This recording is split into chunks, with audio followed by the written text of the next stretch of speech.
First of all, you don't know me. We're all about that high school drama girl, all about them high school queens.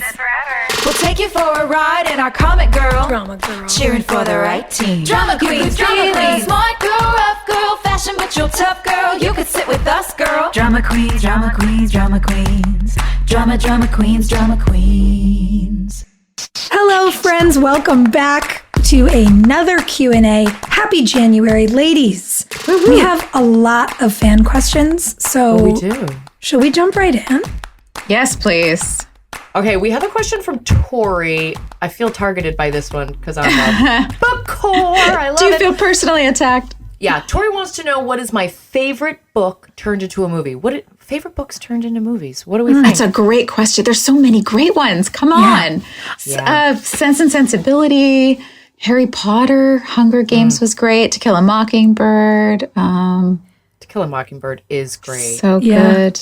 Princess Bride was one. Greta Gerwig's Little Women. Little Women. I was gonna Oh say my Little God. Women. Yes. She wins. I want to give a special shout out. This feels like very sparkly, like the universe wanted us to have this conversation, because just recently Ava DuVernay's Origin came out, and it is one of the most incredible films I have ever seen in my life. And Origin was made out of Isabel Wilkerson's book Cast, and it is one of the most well-researched, incredible academic studies I've ever seen. And I genuinely was like, how is someone going to make an academic book that also, the writer tells some of her story, and how do you make that into a movie? And Ava did it, and I've never seen anything like it.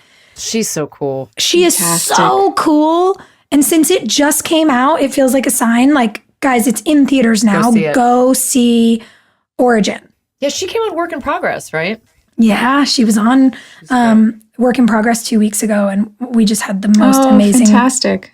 We had the most amazing conversation. I met her on a book that got turned into a movie that I love, but I sound like a narcissist for saying it was Secret Life of Bees. Yes. That she was working on that movie doing, I think, like publicity or something. Yes. And it was when we were on the writer's strike. And so I went and I played Dakota Fanning's mom in that movie just so I could absorb all of this like lush female energy. Yes. And I loved that book and I loved that movie. It was so fun. That's another great one. And look, Ava's she's got her hands in all the magic.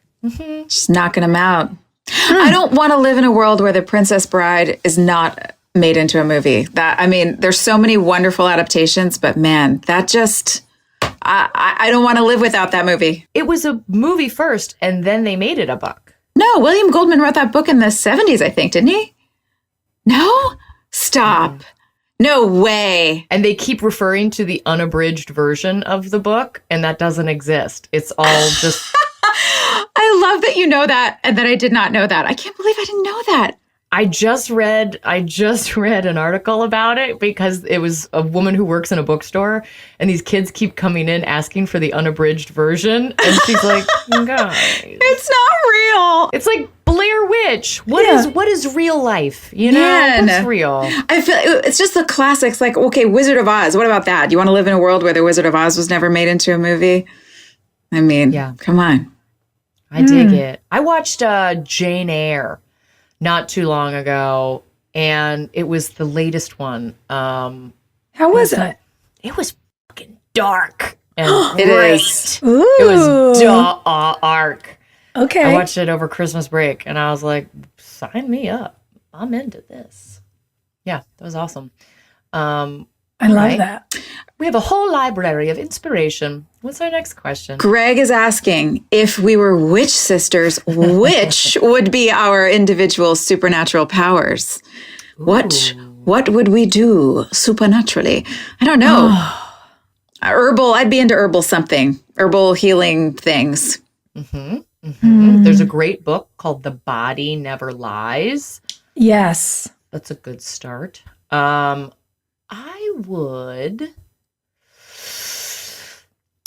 I come from a long line of Appalachian granny magic practitioners, and laying hands is a very real healing method. and I can do it for certain things, but not for everything. And the knowledge can only be passed male to female, female to male. And I don't have anyone to teach me how to do some of this other hand healing. And so if there is an Appalachian man witch out there, you should call me and teach me how to do this stuff. Because it's an important legacy. You know, the Appalachian region of our country is one of the only places in the world where women who had talents weren't persecuted. And instead, they were revered as like really important members of the community. So I need someone from there to teach me my skills. I'm missing some things. If you meet a nice man who's going to teach you some of the things that we've talked about offline, I'm coming over. Yeah. And be like, hello. We'll do a seminar. We need this on the East Coast and the West, please. Yeah. Honestly, that might be it, because I was about to say it's just so far to fly. And I'm like, man, if I got to have a supernatural power, if I could fly or teleport, my whole life would be different. Yeah. Oh, yeah. Teleportation. That'd be a fun Considering superpower. how often you're on a plane. What I would give. Like, I don't actually wear my airline status as a badge of honor as much as I am like, oh boy, this really means I need to readjust some things. And I would just be so excited if I could close my eyes and open them and, be across the country. Yeah. Epic. Yep. Changed my life. Okay. Sarah asks, if you walked into a room full of everyone you've ever met, who would you look for first and why? Oh, that's a great question. I can't believe I've never even thought of that question in my whole life. Never heard it. Nothing. But I feel like this is one of those questions that instigates a fight in our life, because all people who love us are like, why'd you say me? Why are you trying to get me in trouble, Sarah? I would look for my grandma Doris because I miss her. That's it. This is going to be corny. I would look for my husband. As much as he and I irritate the shit out of each other, he is the person that I look for in every room. I love how big he is without trying in every single room. And I love just kind of standing in a corner and watching everyone ogle at him. Like, yeah, I like who he is in a space. That's so sweet. Don't tell him I said that, though. You're like, don't anyone send him this episode. Yeah, I think it's taken me a really long time to get to an authentic answer for this question. As much as for so long, I think I would have always thought I knew. But I think the answer is just for me, because I don't like to lie to people. So I'm just going to hold on to it for myself. Hey, I love that. Good for you. That mirror. Oh. Good for you. It's precious. Yeah. I like this chapter. Me She's too. spicy. Good. I love it.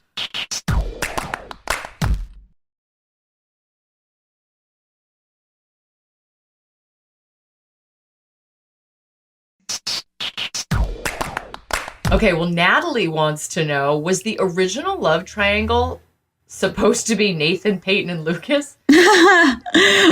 Was it? Wait. Yeah. Did that not translate? No, like it was, but I think he meant like, I think she means for the run of the whole show. Like for longer? Yeah, like long term. I think they saw those first couple episodes of James and I kissing together, and we did not have a good rhythm. We did not match bodies. And they were like, we don't want to do this anymore. We have to find someone who James kisses good with. And it was you, Joy. It was not me. Yeah. Sometimes your bodies just don't match. Yeah. Yeah. When you can't find a rhythm with someone, it's like having a dance partner that you're like, this isn't, I gotta go. We should swap. You're cool. I'm cool. Our noses don't know where to go. Yeah. Yeah. I think it was also a really interesting thing to launch the show with that love triangle, because it really gave everyone something to focus on. And I think it made the one that lasted for years and years and years with Peyton, Lucas, and Brooke a little more unexpected, which was a good device. It snuck up on people, and then good God, it just didn't put itself to bed for so long. Yeah, I'm surprised there wasn't more Haley, Nathan, Lucas. All the rest of us had to do it. Chad and I, it was the same thing where you just kind of knew the chemistry was not. It's like going on a date with somebody that's perfect on paper. You know, your friend sets you up with somebody and you're like, this is going to be great. And you sit down and you have a really nice dinner and you get along great. But man, the end of the night kiss is like, oh, nope. Nothing wrong with the kiss. It's just not for me. Good night. Perfect. Oh, what's next? Okay, Clara, what did a typical day off in Wilmington look like for you guys? What if you could relive one day? One day off in Wilmington. What would we relive? Gosh. Okay, so my typical day started when I got off work at like 7, 8, 9 sometimes. And then I'd go home and I'd put on my black leggings and my slouchy black boots and swoop my hair to one side. And I would start my day like 10 p.m. going out. And I would hit every bar in Wilmington. And I would dance. And I would sing karaoke. And I'd make an ass out of myself. And then stumble home at like 3 and just like hang out with people on my porch till 6. And like I had the best fucking time being a townie in Wilmington. I loved it so. I'm still friends with all those kids. We're all old and parents now, but we were bad and I loved it. Yeah. I loved days off in Wilmington. I think I would go relive one of the earlier first days. Like within the first 2 weeks of landing there and all the meet and greets and the setups and the wardrobe fittings and the hair and makeup and then meeting all of you guys and being able to explore the beach for the first time there. And we had that party. The boys had a party at their beach house that we all went to. It was like late at night sitting on the roof. Like, that was so fun. Just really experiencing the town for the first time would be really fun to do again. Yeah. That was such a sweet season. I mean, God, Hilarie, remember when we went over? Joy, I don't know, maybe you were working. I don't know what was going on.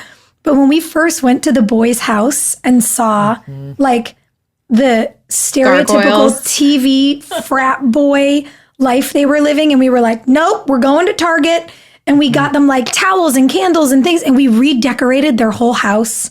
And we put all their pictures up. We soccer mommed them so hard.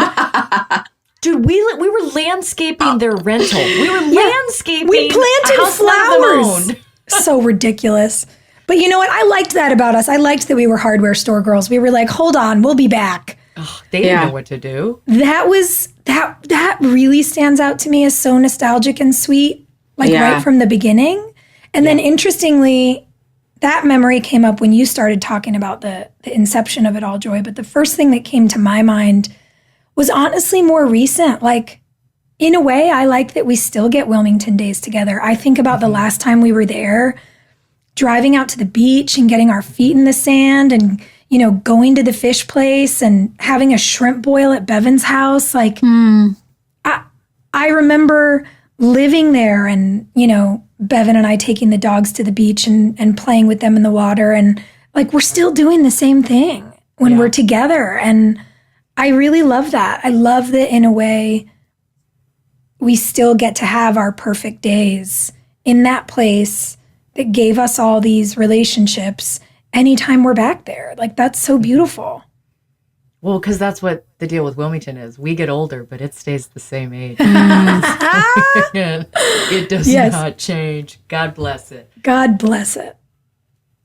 Okay, Cassie wants to know, this is ironic because I'm talking about a shrimp boil. Shrimp boil. Shrimp boil. Cassie wants to know, what is your last meal on earth? Ooh, pizza. Just a great pizza.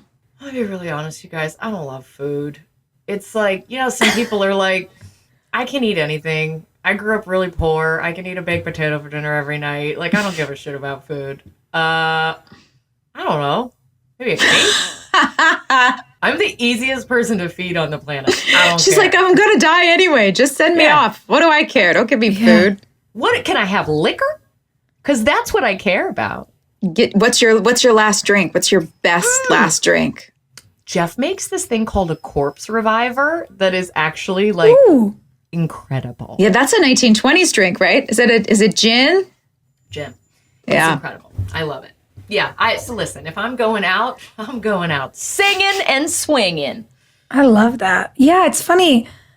I don't know that and I love food. I think because food for me has always been, it's like the one thing that I get to really invest in no matter where I am. Because we don't get to pick where we live. We don't get to pick where we work. We don't get to pick the hours we work. We don't get to pick the words we say. But like, anywhere I'm on location, like I will root out the best burger place or the spot with the good cacio pepe. Like I'm going to find the good food. Yeah. But the thing to me is like, yeah, maybe it would be this perfect Italian meal, but I care less about the meal than I do about having my last meal with the people that I love. Yeah, absolutely. I think about if I got to know this is my last meal, like who do I want to sit across from over that good bottle of wine and whatever's on the plate? It's really about like the last conversation for me. Good people make the food taste better. Yeah. It just... Yeah. Yeah, because I don't want to be sitting alone in a room eating pizza. No. I want to have the best pizza of my life with the people that I love. Because like it could be like $1 slice from that place we all used to go to on 7th Avenue in New York. Like, or Slice of Life in Wilmington, like those spots. But yeah, it's the people that you're eating the food with. Agree. All right, you guys, this Elizabeth wants to know, what do you wish you would have taken from the OTH set? That's good. A jersey. I wish I had taken one of the boys' jerseys. A Scott jersey. I was going to say my cheerleading uniform. Yeah. You have one, don't you? I do. Psycho. It's funny because what I realized though, when people are like, you snatched a bunch of stuff after the show wrapped, I mostly grabbed things to give to other people. Yeah. You gave me so much stuff. And when I went through my bin, I was like, I don't really have like Brooke's stuff. You need all her campaign stuff. Like I have a couple of little like bibs and bobs, but like I have Julian's Letterman jacket because that felt important to me. Yeah. But it's like, how weird is it that the thing that felt the most important to Brooke actually belonged to like the man she married? But I do have my cheerleading uniform and that is very fun. Yeah. Oh my God. Wait, no, but I did find, you guys, I forgot. I also, was it last Christmas? I was going through bins of stuff because I'm starting to try to weed through my storage unit. So I've been bringing like bins home and then I go through them. And then when that's done, I bring a few more. And I didn't remember, Joy, from our superhero episode, I have the full B. Davis costume. The Bedazzle costume. Yes. Yeah. The whole black and purple outfit. And it is ridiculous. And I was like, wow, the things we committed to with our whole selves. With our whole selves. We really did it. I mean, they just hung that in my trailer and I was like, I cannot believe I'm 7 months pregnant and about to put this thing on. Let's go. Spandex. Let's go. It's you and me, spandex. You and me, spandex. Hilarie, you're so lucky you didn't. And congratulations to you, ma'am. Ooh, frankly, I'm disappointed. We're going to need to make you a superhero costume Please at some point. No, you should. I will. Yeah, we need to know what it would be, too. I loved these questions. You guys. These are good questions. Thanks for hanging out, everybody. And we'll see you guys next week. Hey, thanks for listening. Don't forget to leave us a review. You can also follow us on Instagram at Drama Queens OTH. Or email us at dramaqueens@iHeartRadio.com. See you next time.